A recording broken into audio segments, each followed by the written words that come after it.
Broadcasting from Baltimore, Maryland, this is 5x3 Radio, where strength is for everyone. I'm your host, Emily Sokolinski, owner of 5x3 Training, a strength and conditioning gym in Baltimore, along with my co-host, Rebecca Fishburne, founder of Cornerstone Strength Maryland. Each week, Rebecca and I will discuss the ins and outs of strength training, why there is a no one-size-fits-all approach, and why strength is so important in our daily lives. Thanks for spending some time with us today. Now, on with the show. Today's episode may have a little bit extra noise than usual.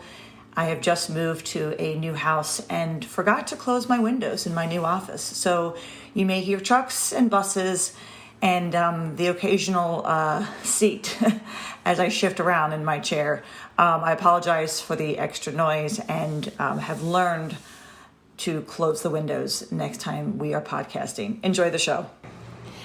All right, so last episode, Rebecca and I started our discussion on body image and spent pretty much the first episode. I think you can obviously jump in discussing our own relationship with our bodies, kind of telling our own story, which is important if we're going to discuss body image, because I think unless you've been there and have had to deal with it in some capacity, it's not a subject you would necessarily talk about, right? I think I mentioned my mother and my sister. That was not something that they ever really worried about. So for them, if I said, hey, do you have any issues with body image? My mother would be like, are you kidding me?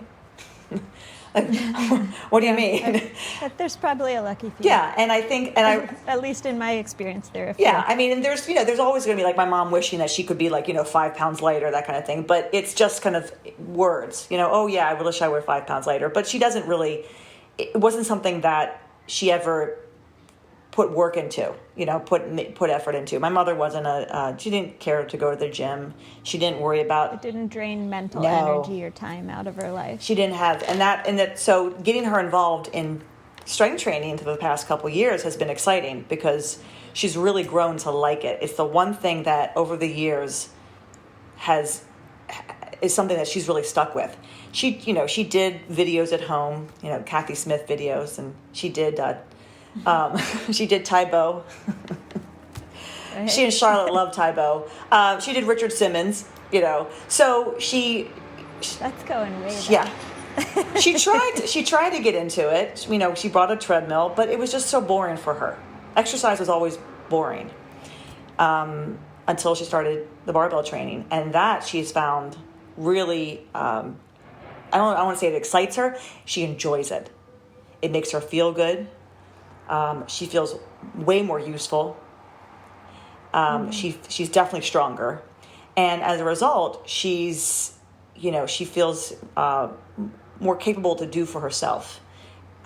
Visit with her grandchildren, play with them, really be involved with them, because she's got a 13-year-old, an almost 10-year-old, and a 4-year-old, right? So then the feeling that she can play with them and have energy for them has come from training. So I know I'm kind of jumping ahead, but I think here's a woman who body image, that wasn't really a thing. Just kind of trying to find something that was going to make her feel better about herself and more useful, and has been the strength training. And I want to discuss that because that, I think, is the key to helping people, in a sense, overcome any issues that they might have with their body. And let's start talking about that. Like because we touched on the barbell, barbell training in our first episode. Let's go into more detail about how has that affected you? How's it affected me? How's it affected others that we know in terms of. Yeah, I mean, I think that's interesting because basically what you're talking about there with your mother's example of your mother is this concept that you and I have talked about a lot, that there seem to be two main drivers for people who are getting into exercise, right. Maybe three. One of them is aesthetics. What's their appearance like? How does their body image kind of usually is wrapped up in that somewhere. Exactly. I guess another driver would be health. Their doctor told them, okay. Right. Or they know that they need to do something. and the third is just functionality. And it's interesting, your mom's story, the way you tell it there, because it's like somebody who wasn't real motivated by body image or aesthetics, knew she needed to exercise, gave it a go here and there, but like this sort of abstract idea that this is better for my health, or something that's going to have a long-term payoff in terms of warding off, I don't know, heart disease or whatever, wasn't super motivating, or didn't compel her to stick with whatever she had chosen to do for a continued period of time. But this real world, kind of more not instantaneous, but like immediate, no, I think you're right. Functionality, this ability to do things and interact with the world in a way that allows you to feel confident and capable and able. That's what your mom connected to. And that, I think, for a lot of people who are caught up in body image, is a powerful mindset shifter. Right. So that instead of viewing exercise as something that is the way that they cope with their body image, or the way they address that, it gives them a different way to frame the exercise, a different way to conceptualize their body in terms of its ability instead of its appearance.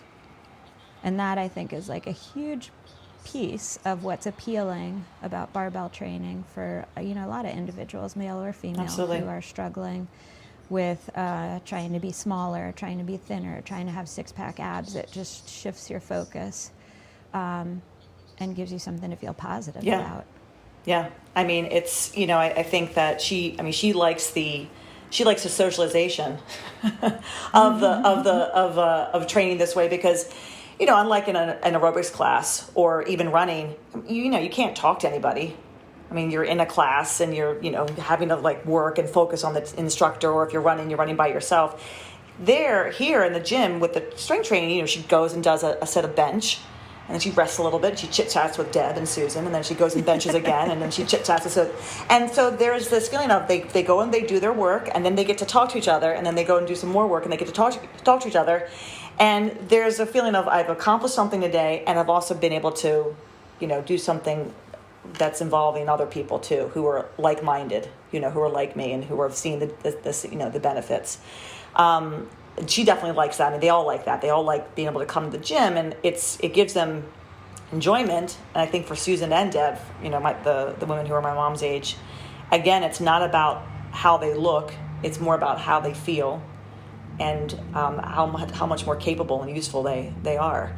And that's a big mind shift. And you see that with many people who come into the gym. People will come in, they're coming to get stronger. They want to lose some weight too. We focus on the let's get stronger aspect first. And, by and large, habits begin to change just over time, because there's a feeling of, wow, my body can really do this. I wasn't expecting that. That puts them into a different mindset of, why am I at the gym? Why am I here? I know that when I started strength training, so this is 10 years ago, and I've always been a gym rat. We discussed that in the first episode. But this time there was a different focus. The focus was on kind of, in the quote unquote, fixing myself, right? Fixing my back. So when I started, it was this, well, I've tried everything. Let me just give this a try. It wasn't so much to lose weight anymore. It wasn't to be thinner. I was in pain, and nothing had helped me. PT hadn't helped me. I had to stop dancing. Like, nothing was helping me. So let me give this a shot. And 2 months later, I felt better. I was seeing a difference in my body, because more so of what I could do, not what it looked like, but what I physically could do. The big kicker was, I had a picture taken of myself at the dance studio when I was there, and this was in May, and May was pictures for the dance performance, the end of the year showcase.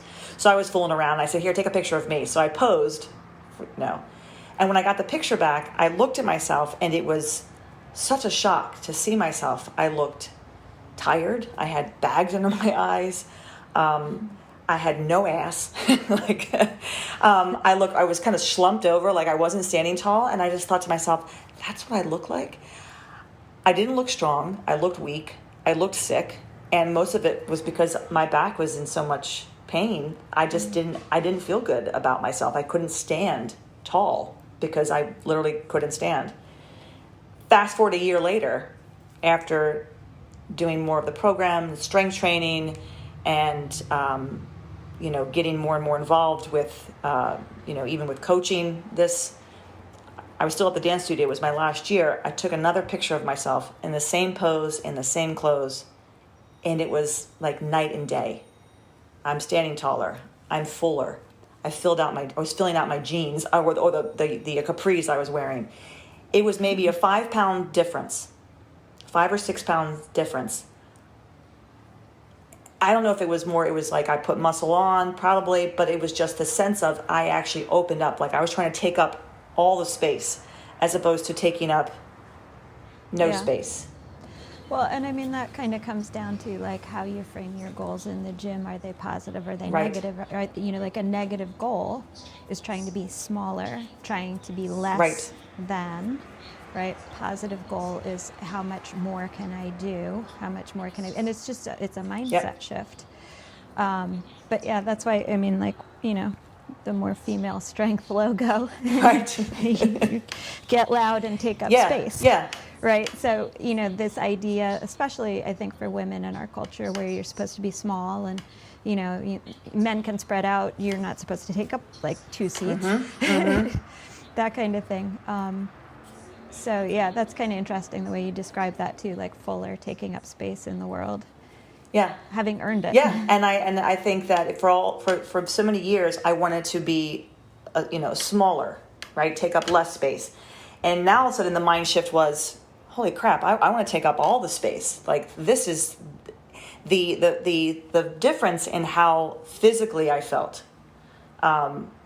was certainly there, but mentally I'm eating, and eating became more enjoyable, and eating was for the work I'm doing in the gym, and eating was to provide me with the energy I needed to continue to add weight to the bar. And eating became, I have to eat.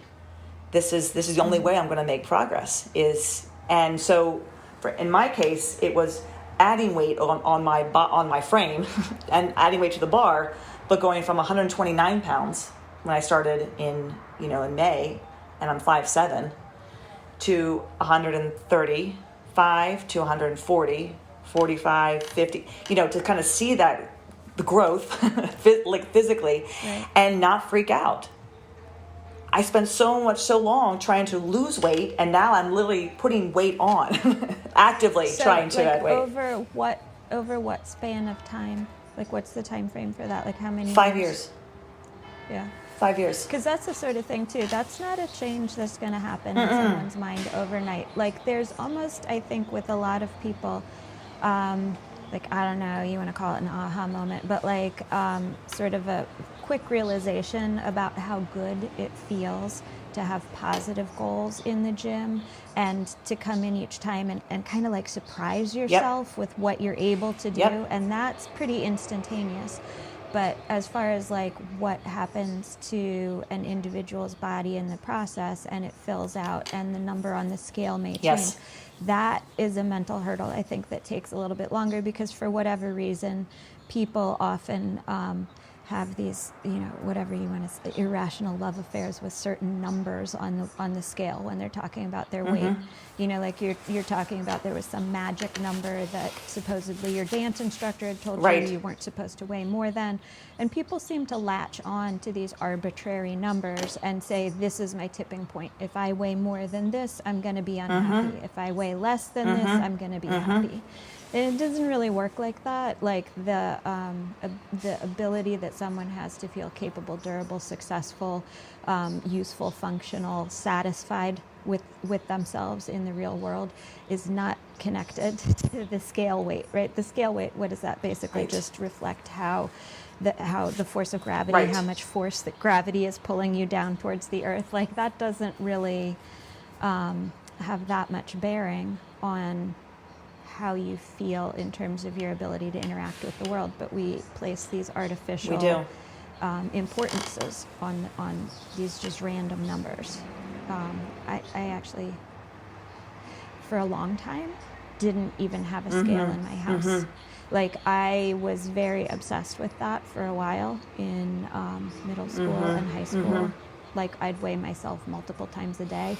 And then when I got a little bit older and stopped focusing on the scale weight, but started focusing instead on a positive goal, like running related, what was my time on a mile? What was my time on 5 miles? Like that kind of focus, I realized that having a scale around for me was not healthy. Right.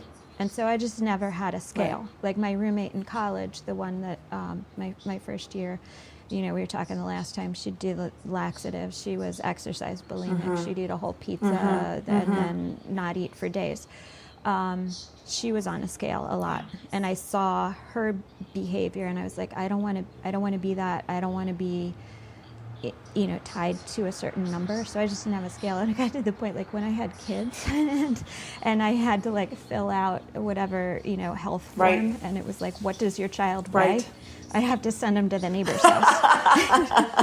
Because there's no scale. There was no scale. So they'd go next door to the neighbor's house all the time when they were little, Oh like my God. elementary school age. And eventually my neighbor got sick of it and gave me like a hand-me-down scale. And she was like, I was like, I don't really want this. But like it just kind of got shoved in a corner. And then like when the forms had to be filled out, that's where. But it's hard. I mean, I wrote an article a few years ago about the scale, and that the scale does not define who you are. And that's simply because I finally realized what the scale was to me. And it had everything to do with my husband.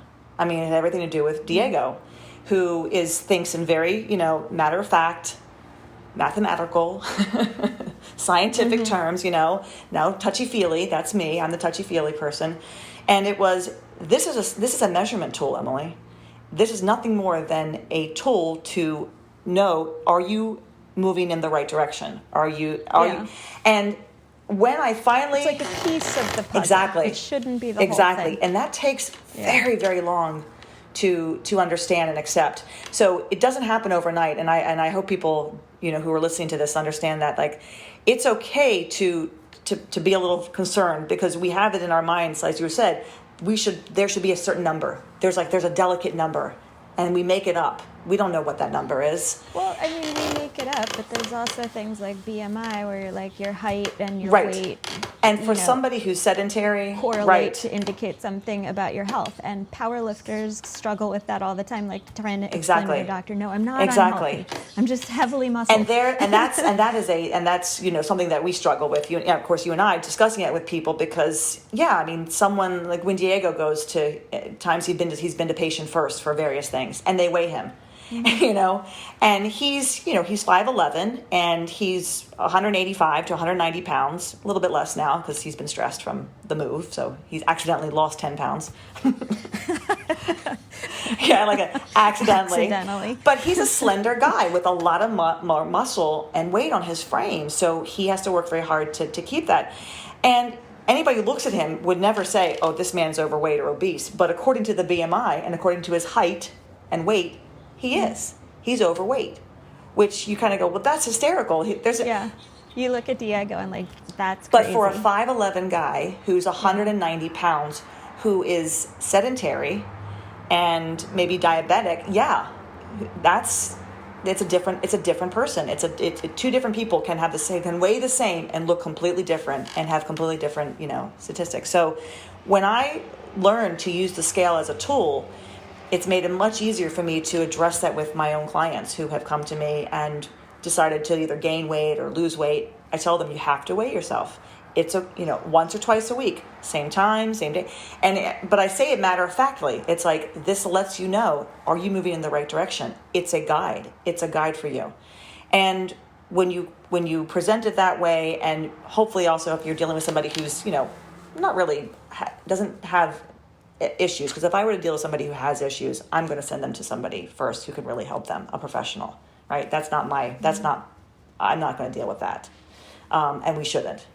But, I have a client who she's been looking to lose some weight. She's doing really well in the gym. We've been working on her eating, and she's down like 5-6 pounds. She just added protein. I didn't tell her to do anything but add more protein to her diet, and she's down a couple pant size, and she's down a couple holes in her belt.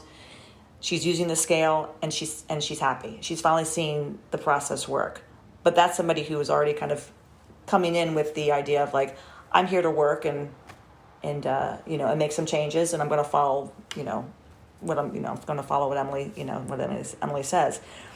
But somebody who's been yo-yoing, let's say, a lot, right. That's going to be a different person. That's going to be somebody different who has to really learn what does the scale really mean. Yeah, it's like people stand on the scale and somehow it translates into this is weighing my self-worth. Yes. As opposed to just a number or a tool or a piece of the puzzle. That is such a hard thing for people to understand. Because I had to work hard to find that. I did. It was not easy. But now, if I ever decide to, that I want to cut down and lose some weight, that scale comes out. And I'm on it 3 times a week, and I'm jotting it down, and I'm keeping track of it, and it just becomes a measurement tool like anything else. And it's the first time that I can say in how many years, where it doesn't affect me. That number tells me either that I'm moving in the right direction, or I've gone off track, or whatever. It's just a number. And I wasn't that way 25 years ago. Right? That number did define who I was, as of course breaking down the doctor's office when I was 15 years old. Right. So going back to strength training. So what is it about strength training, do you think, that changes people's mindsets when they have one idea of what they should look like or weigh, and you get them to begin strength training? What are the changes that have you seen that have occurred in people, or even in yourself? I mean, I kind of talked about what happened with me, but what about you? Because you were a runner, and then you became a person, and then you were a personal trainer before you became a strength coach. And I think that's, those are two different, you're kind of growing from one field to another field. What are some... I mean, now I'm like sidetracked trying to think about me, like trying to remember what that was like for me. But I mean, like, I think the idea of positive goals was definitely sort of novel, right? Like the other than times for running, I wasn't measuring any of my other exercise. Like I hadn't been running competitively for probably say 20 years before I came to 5x3. So like for 15, 20 years, any form of exercise was really more of like a stress release, a way of preemptively coping with any insecurities about body image. Like I already took care of that today. I don't need to worry about, whatever, because I've already exercised. Right. So that kind of thing. And like any of the exercise that I was doing wasn't really measured. There was no, it was like a check off the box. Right. But not like, oh, I've seen improvement. Sure. And so yes. that way of reconceptualizing exercise again, competing with myself, seeing what I could do, seeing how much stronger I could get week to week if I was training and eating properly, was reinvigorating. Like that was a nice positive change. And like I came into it actually probably pretty low body weight, low body fat, under muscled, because I'd been, I was coming off an umbilical hernia surgery. Right. So, there were some body changes, but I was maybe smaller than I was used to being initially, so I wasn't heading into any kind of uncomfortable territory in terms of body image or body size or scale weight or anything like that. It was all sort of part of a healthy rebuilding process after surgery.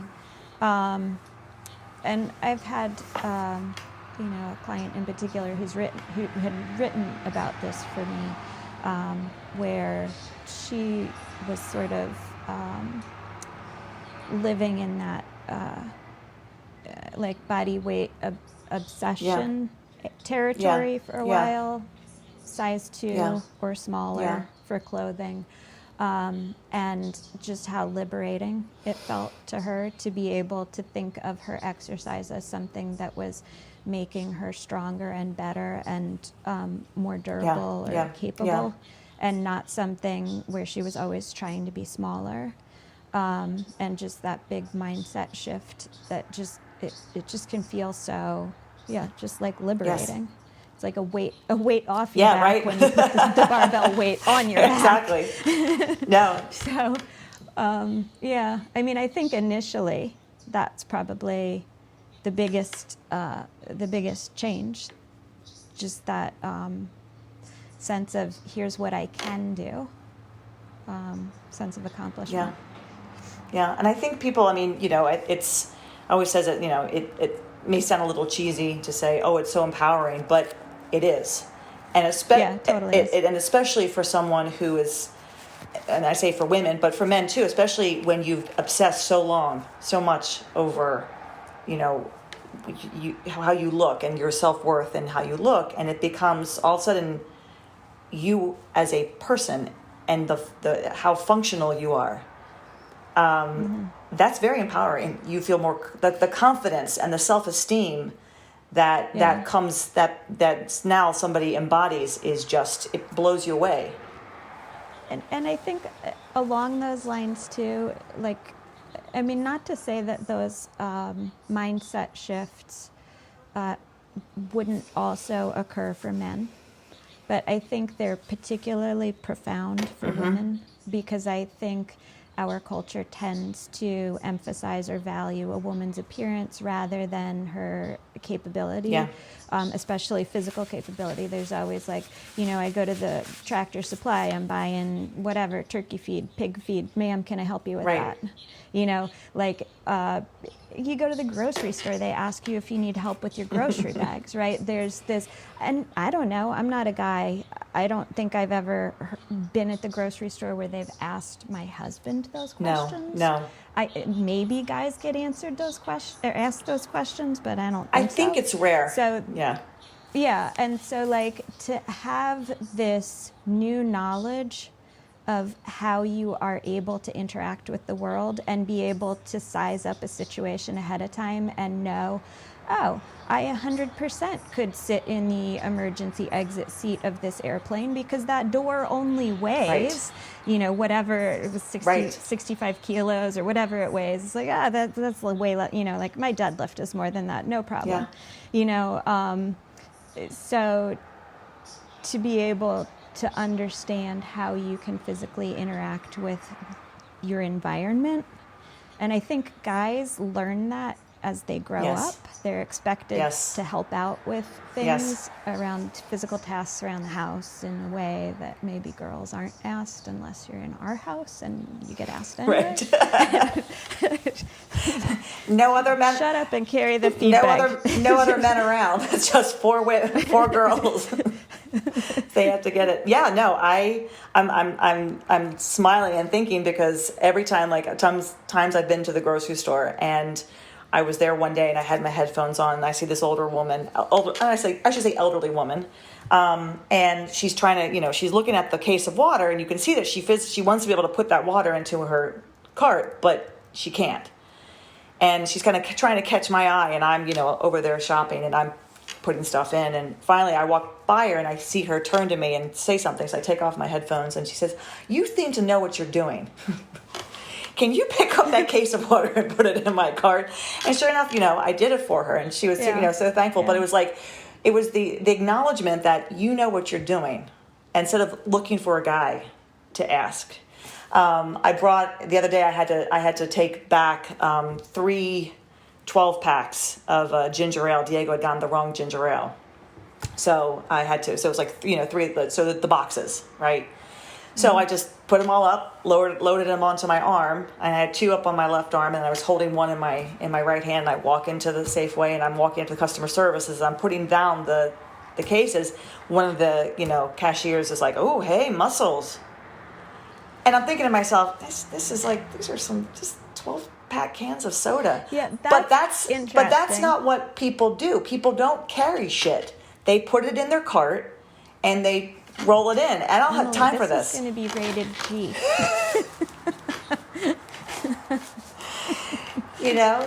But people don't do that. And any chance I get to carry all my bags to the car, right? There's all that. Emily makes one trip. I make one trip. I don't make 2 trips. I make one trip. I will Sherpa all those bags, to the car before I.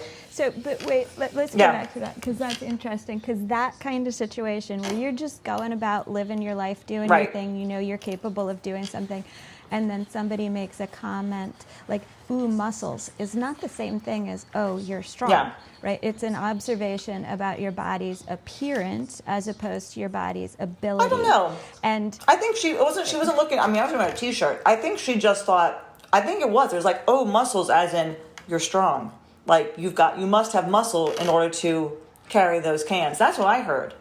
It wasn't. Yeah, that's interesting, because I hear it a different way, but that may also be because, if I'm, because whatever, I'm working in a gym and I'm in a tank top, and people there often, to be clear, not at 5x3, but at a different gym where people are maybe less focused on strength training. Their comments are always more along the lines of, "Oh, you look a certain way, fill in the blank," or "Look at your muscular arms," or "Look at your," and I'm like, that irritates me, because that is not why I'm training, and in fact, that's what I was trying to get away from. And then people throw it back in, it feels that way. Like they're throwing it back in my face, trying to get me to refocus on what I don't want to focus on. And I always kind of just blow it off. That's, whatever, I don't know about that, I'll say, but I'm just trying to get stronger. I think that when people, are you talking about men and women saying that, or just maybe? Yeah. Okay. So I think that I think people just don't know how to talk about other people's bodies. They don't. And I also don't think people should. No. And that's a philosophical difference that I have with a lot of people. I just don't think it's appropriate to be commenting on what someone else's body looks like. Yeah, the only thing... I feel like that's personal. When I comment on someone's body, it's because I'm complimenting... If they have long arms... Right, I'll go, "Oh my God, you're going to be a great deadlifter," or I'll say, "That's why you're a great deadlifter," or or someone. Okay, but that's you and me being weird and geeky about lifting, because I'll look at someone and be like, "Dang, that torso, you must be." That's what I mean. I'll say some. I was like, "Do you like squat? You love squat, don't you?" So I look at a body now. I look at bodies now, and I see deadlifters, squatters, pressers, benchers, Or I was telling you before, we're in the line at the Trader Joe's, and I see the guy walk by with the thighs, and I was like, "Dang, he does not skip leg day. He's not one of those bodybuilders." So I think that what you're even at a gym environment, people are seeing something that they may want themselves, right? They may see, "Wow, she's got really muscular arms. I wish I had those arms," but they don't. And they don't. A lot of times, but they don't know how to say it the right way, or they see a woman. I'll say a woman, and it's not aesthetically what they would want it to see it in a woman, right? Whereas me, I'm always checking out "Ooh, I got a vein. The vein's popping out of my arm," and when I lift, when I put my hand behind my head, I see the indentation in my tricep. I'm like, yes, finally. But not everybody. It's such this is where the subject of what does somebody look like, and does somebody have to look a certain way to be strong? And that's one of our topics. I'm looking down at our notes. How do our bodies change? And also trying to explain to a female, even a male, but more female, how quickly are they going to see changes in their bodies? I never tell anybody they're going to see changes in 2 weeks. You're not going to. You're going to feel different. You're going to feel stronger. You're going to stand taller. Your weights are going to be going up, and you're going to feel, pumped because, you got glycogen running through your body now because you're like doing something for your muscles. But you haven't built any muscle in 2 weeks. I mean, that takes time. Which that idea of like, oh, women can get bulky, which, God, that's a whole other subject, is just so, I don't want to say stupid or dumb, but it's just, no, but it's blown out of proportion. It's blown out of proportion. Right, like the classic joke little, I don't know, not meme, but little joke video that gets circulated is like, there's the woman at the gym in her gym clothes and she goes and puts her hand on the heavier dumbbell and then all of a sudden, like it switches and it's, some huge, Brian Shaw type guy in the same right. But then there's that. So I pulled up one of the quotes that you sent me, and I think I kind of want to read it if I may. So this is a quote from a Breaking Muscle article, breakingmuscle.com. Quote, in our modern mass media controlled culture, both males and females are bombarded from pre-adolescence with supposedly desirable body images. For girls, the ideal is all too frequently the appearance of a fashion model. I've talked to lots of people who are confused about what, quote, strong looks like. And it's usually because they are conflating weightlifting or powerlifting or strongman with bodybuilding. And then check these articles out if you think strong looks like the guy or gal in the Abercrombie swimsuit ad. So yeah, what does strong look like? You can say, oh, she doesn't look strong. He doesn't look strong because are you supposed to have a certain body look to you in order for you to be strong? Because I know plenty of people who are effing strong, like genetically gifted, and you would not even look twice at them. Right. Yeah. And it has nothing to do with their appearance. It is they physically have that strength but muscle. But see, and this is interesting to me too because this is how I started down this rabbit hole. Like I started thinking like, well, is strong like what part of speech is that? And I was thinking maybe it was an adverb because in my mind, strong has to do with an action. Right. I geeked out and I looked it up, and it's actually an adjective, which means it describes a noun, describes a person, but it's having power to move heavy weights. So being strong, the definition of, even though it's an adjective and it applies to a noun, it's describing the ability to move heavy weight or perform physically demanding tasks. It's a noun that can do something, right? So you're producing an action. Right. Whereas opposed to like beautiful or appealing or, that has to do with optics. That has to do with somebody else viewing you or viewing yourself in a particular way. So it doesn't have to do with what you can do. And I mean, to me, that's like one of the big shifts that happens in mindset when you start doing barbell training or strength training is that your focus shifts from beautiful or attractive or aesthetic or optics to strong. And that's why I struggle against this. Like when people say, oh, you look this way, or they talk about my appearance or talk about muscles or and people don't have any idea what strong looks like. And I think it's also very funny that the concept of what strong looks like is based on what bodybuilders and physique people have created, and that is actually modeled after cartoons, right? Like after comics, like the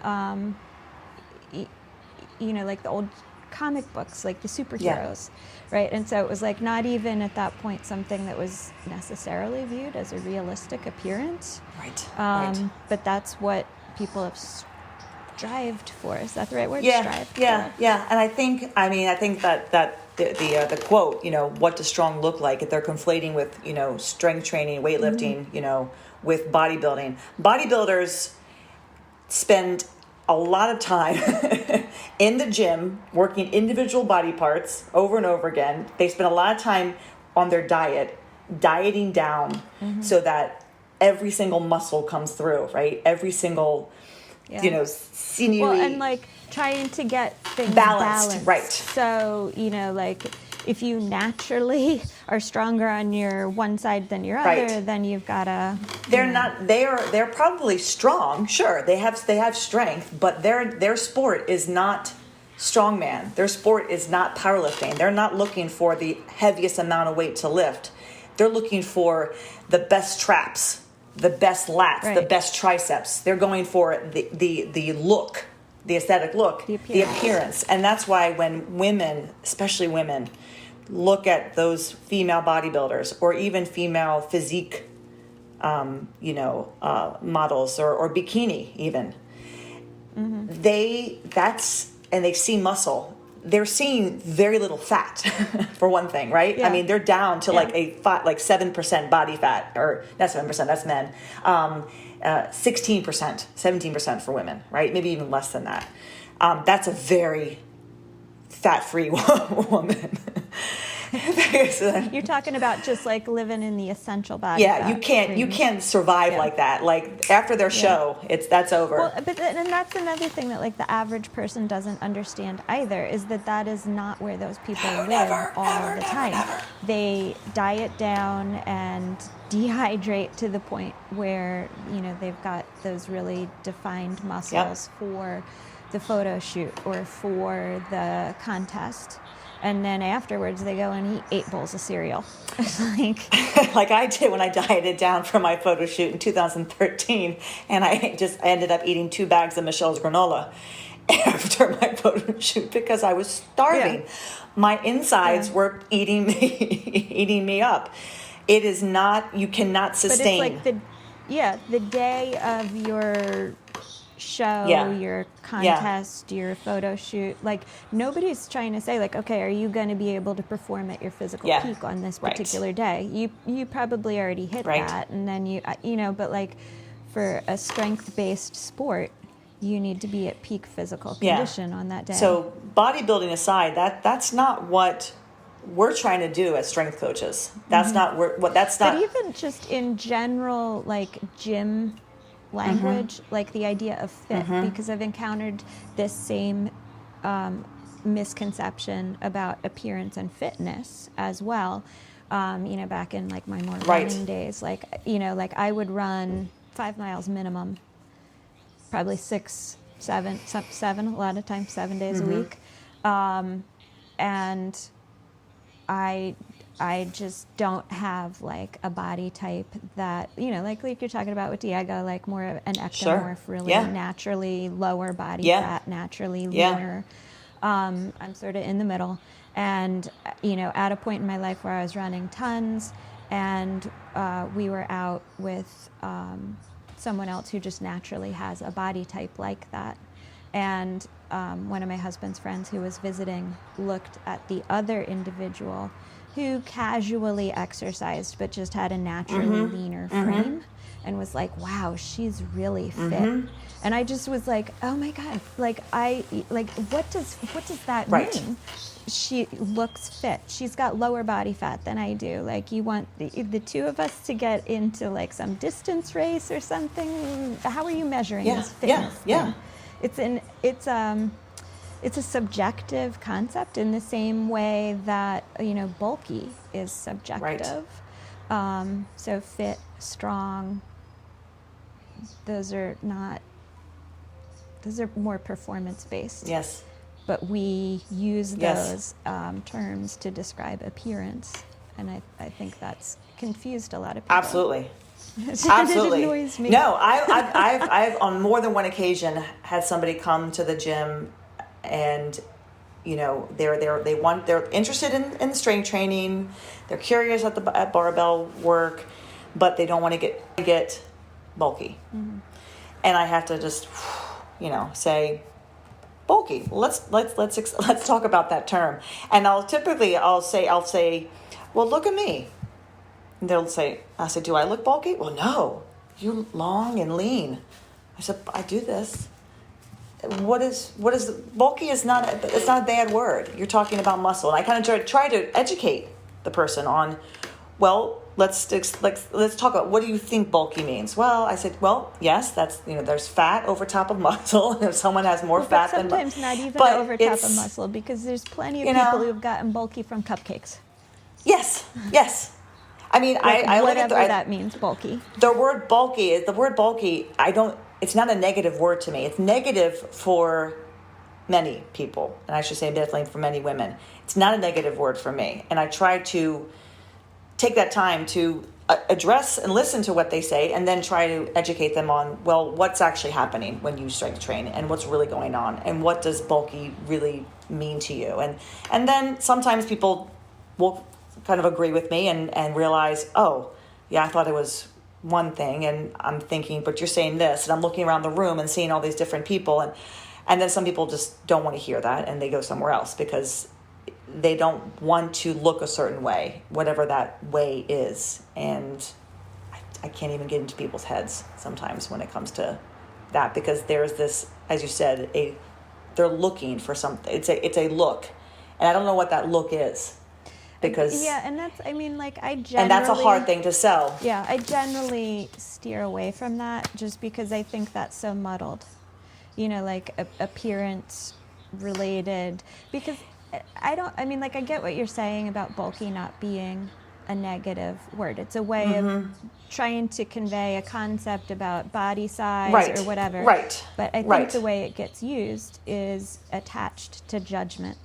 And so in that regard, I dislike that word, right? Because I think generally people are using it in a way to that what they're trying to do is convey a negative judgment on something, and that they don't want that for themselves, or they might think that about somebody else. Maybe they would say that, but they would try and play it off. But it's just like, that's why I just feel like people shouldn't talk about other people's body in terms of what it looks like. Yeah. Unless they have been invited to do so. Well, the problem is, like if you're in a bikini contest, if you're in a physique contest, you have invited commentary about the appearance of your body. If you're going through your life, if you're lifting your weights at the gym, like, to me, I'm focused on performance. I'm focused on what the person is able to do, not on how they look while they're doing it. Because people look pretty stupid when they're lifting heavy weights if they're actually pretty heavy. I blame magazines for all that. Yeah. I blame the magazines. I blame media. I blame people. Other forms of exercise. I'm not going to name anything. I'd name them. But Choose the way you want your body to look, long and lean. I blame the bar classes. I blame even some yoga, but mainly the bar classes, because they have they've made exercise into, as we're talking about, more about aesthetics, more about how you look and being judged and judging yourself that's also, and judging other people. Selling on fear and they're insecurity. trying to sell. Exactly. And I blame them, because that's the word bulky comes from that. You don't want to look like her. Mm-hmm. She's got muscles. Yeah. You want to look like her. See how long and lean her muscles are? More so, she has no muscle. She's just a, there's just nothing to her. And if you touch her arm, it just goes and squishes. Because there's nothing there. But she's slim. Whereas she's not slim. It's like, it is, you're right, it's a judge thing. At least when I try to get the word bulky kind of not looked at as not negative, it's more of like, who's to say that having muscle is not a bad thing? It's a good thing. This is what it provides for you. This is why having strong bones is important. Again, that's not sexy. And so, I've been trying to figure out, I should say this. Most people who come to the gym aren't coming. The ones who stay don't have that in their mind. Yeah. Well, the ones who go away, they're not ready. They're not ready for that kind of commitment, because it plays into their fear of what they've been hearing in the media about, well, if you strength train and you use a barbell, you're going to look like the Hulk. Right. And so they just abandon it. Too, the role that fear plays, because it plays a role in the selling of certain types of exercise, or marketing of certain types of exercise to people on an appearance base. But also, like you're talking about, the people who are going to decide to walk away from strength training and all of the benefits that it has to offer, they're walking away based on fear of something they haven't even done yet, right? Because the bottom line is strong doesn't look the same on everyone. That's why No. it's not an aesthetic judgment. Exactly. That's why when Exactly. you actually look at what the definition of strong is, it really gets down to a performance definition, an ability definition. And so somebody who is strong and can lift, if everything else is equal, they're lifting the same weights, they're the same, height. Some of how that looks on one person, that ability to lift this amount on a deadlift or to squat this much on one person is going to look different than it looks on someone else, just based on things like, ectomorph, mesomorph, endomorph, Yep. their lever lengths, Yep. all of those things. So you don't Everything. know how strong is going to make an individual look. There are some general guidelines, some sort of trends, but like how it looks on a particular individual isn't something that's predetermined. Yeah.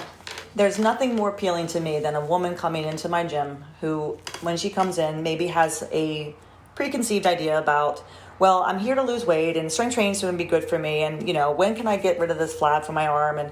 And then 2 weeks later, 100 pounds is on the bar for a deadlift. She's pulling it for a set of 5 and she's like, that was easy. And that was my goal.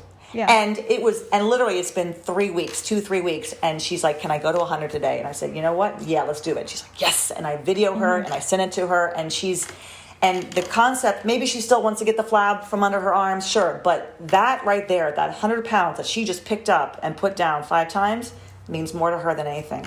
When can I work the prowler? When can I do that? When can I learn to do that? It becomes a whole different mindset, a whole different idea of like, what am I doing? Why am I here? Yeah. What is my real goal here? It's I had another thought as you were talking about, and it went out of my head, but it had something to do with definitely like building muscle and the capability. Oh yeah, well the bar class. So I taught a bar class. Speaking of bar classes, right? When I was at the dance studio, I taught it though as a alternative to certain exercises that kind of beat up people, right? Because it was low impact. Mm-hmm. So I had a lot of older people in my class. So I aimed it as low impact work. And I was at a dance studio, so it made sense to use what I had. But when I opened my gym, I turned all my work towards the barbell training and towards my boot camp where, now we had kettlebells to use and dumbbells to use, and I could provide more for my clients. Again, low impact, right? Providing them with strength training. And so I wrote an article, a blog post about why I don't teach bar classes anymore. And I believe that was one of your more popular ones. Holy hell, that has gotten, it's still to this day, it is 8 years old now. Still to this day, I get comments, some mostly positive, and then they're the negative ones. And what do the negative ones all have in common? They're all based on judging and appearance.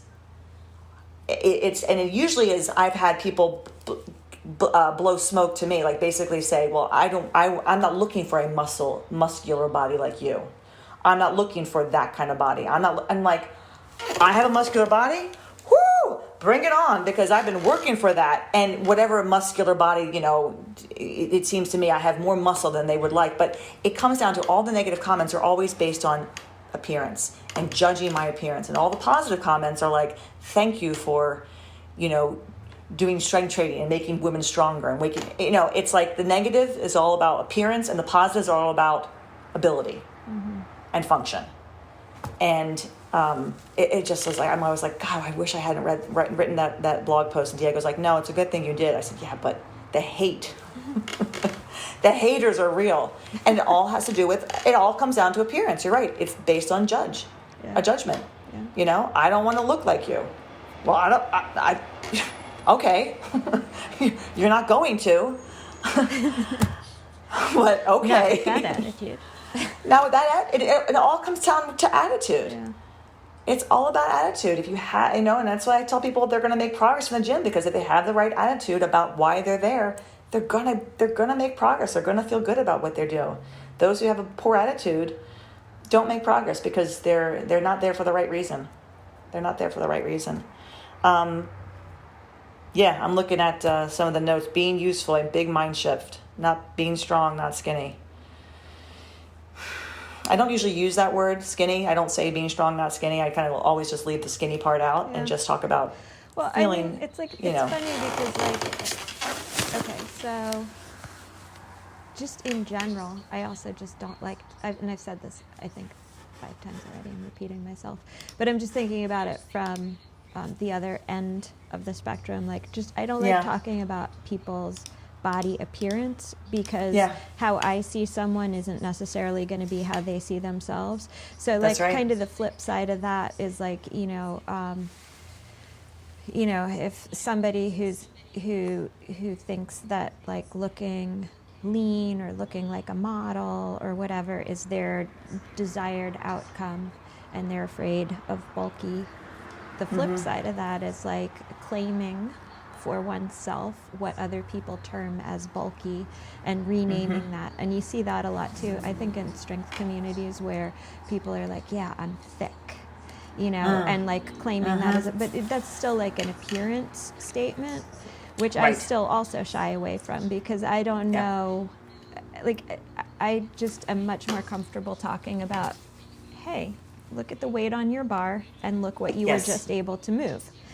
Yes. Because the rest of it, thick, bulky, skinny, slim, like, however people view that is just so subjective.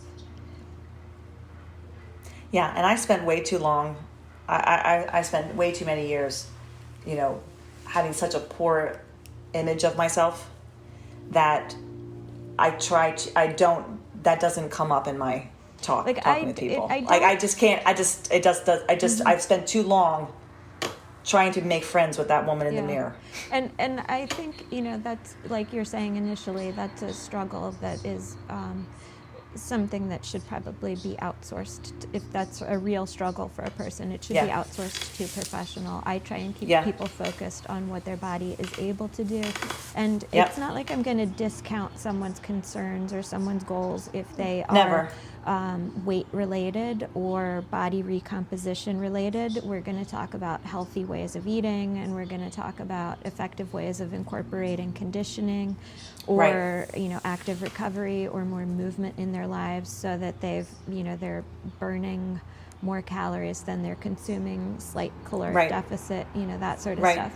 We'll talk about that, but never in terms of appearance. I generally try and steer those kind of conversations to how a person feels in their body and keep it kind of more connected to, are they feeling comfortable in themselves? Are they feeling confident about their ability? That kind of thing. Because, I mean, that's really kind of what it comes down to a lot of times for people when they're talking about their appearance or trying to use exercise as a way to address appearance. They just want to be comfortable with themselves. Sometimes if it's a psychological comfort or discomfort and that's really tied up with body image or just body dysmorphia or eating disorders or whatever, that's somebody else's territory. Always. I mean, luckily, I mean, I haven't had to worry about that, but I know if I were me, how many years ago, going into a gym setting, I would hope that the person would say, you know what, you need to get some help first before I can work with you, because I was in a bad state. It was not, and like I said, in our last episode, no one was going to help me. I wouldn't talk about it. And it took strength training. It took this program, and finally, I think, me really seeing myself clearly and honestly, and said, you've got to make a change, and it's got to come from you. And until you make that change, nothing is going to make you happy, and you're not going to be able to function well. And that, I think it came down to that too. Of living, of having a feeling good, because I didn't feel good, and I wasn't happy for such a long time, and that's hard. It's very hard to be honest with yourself, and address that. Just kind of tying things up, because an hour is a good amount of time. I know, it's perfect. Well, that's our show for today, everybody. We will be back in a couple weeks with an interview with two of Rebecca's daughters, Felicia and Sadie. They're both, how old? They're 14, 13? Oh, good Lord. They're 15. Yeah. 15. Oh my gosh. Okay, so they're 15 athletes, and we're going to talk to them about their take on body image and strength training.